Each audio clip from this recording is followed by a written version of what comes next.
ज्यादा blue colour का जो मैंने स्ट्रक्चर बनाया है, और ब्लू कलर का स्ट्रक्चर क्या है? Tunica media. हमारे पास आर्टरीज में सबसे थिक लेयर कौन सा होता है? Tunica media. ट्यूनिका मीडिया क्या है? सबसे थिक लेयर है, ठीक है ना। तो यहां पर मैंने लिखा है कि ट्यूनिका मीडिया इज थिक। अब यहां पर अगर हम वेन्स की बात करें, वेन्स क्या है भाई? When is a Latin word. When क्या है? लैटिनी जुबान का लफ्ज है जिसका मतलब है नेचुरल चैनल्स। क्या मतलब है? Natural channels. और इसको इसका नाम दिया गया है क्योंकि इसके अंदर ब्लड फ्लो करता है, और ये इंसान और हैवान और उनके अंदर रगे होती है, तो ये नाम वेन इसको इसलिए दिया है। अच्छा, they carry deoxygenated blood from body to heart.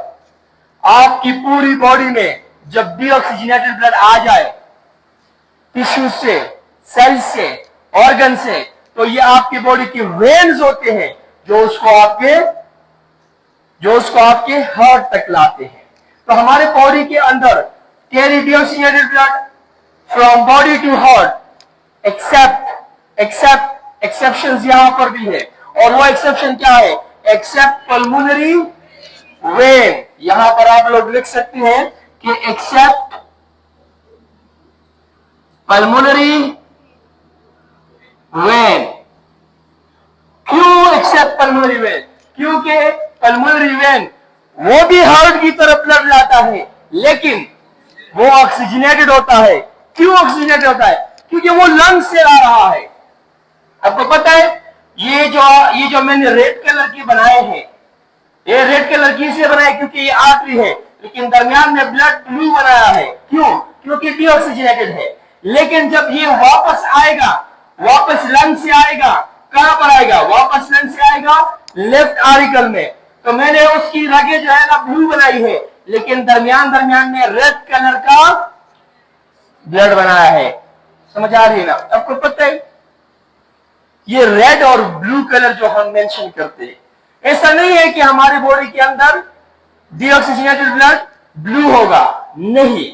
ये सिर्फ हम डिफरेंशिएशन के लिए करते हैं।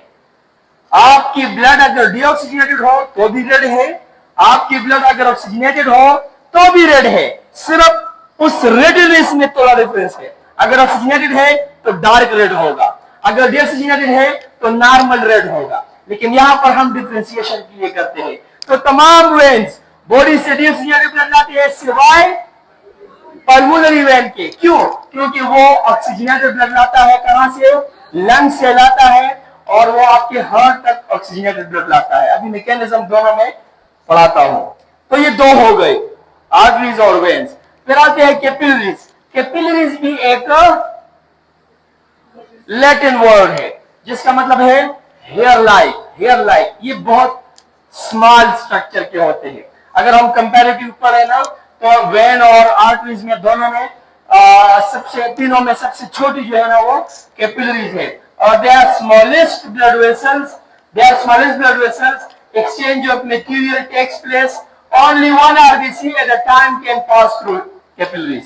अगर मैं एक कैपिलरी का स्ट्रक्चर बनाऊं ना, कैपिलरी का स्ट्रक्चर, लेट्स सपोज यहां पर मैं कैपिलरी का स्ट्रक्चर बनाता हूं, तो इसकी साइज इतनी है कि इसमें एक टाइम पे सिर्फ एक आरबीसी ट्रेवल कर सकता है। इतना ही नैरो होता है। दिस इज वन आरबीसी जो कि इसके अंदर मूव कर सकता है। इतने ये स्मॉल होते हैं। और तमाम एक्सचेंज ऑफ मटेरियल कहां पर होती है? कैपिलरीज में होती है। वो एक्सचेंज ऑफ मटेरियल गैसेस की हो सकती है। भाई गैस में कौन सी चीज? ऑक्सीजन भी हो सकती है, कार्बन डाइऑक्साइड भी हो सकती है। फूड में जितनी भी चीजें हम खा रहे हैं उसकी एक्सचेंज यहां पर होती है। वेस्ट, जितनी भी हमारी बॉडी का वेस्ट है वो ब्लड में जाता है,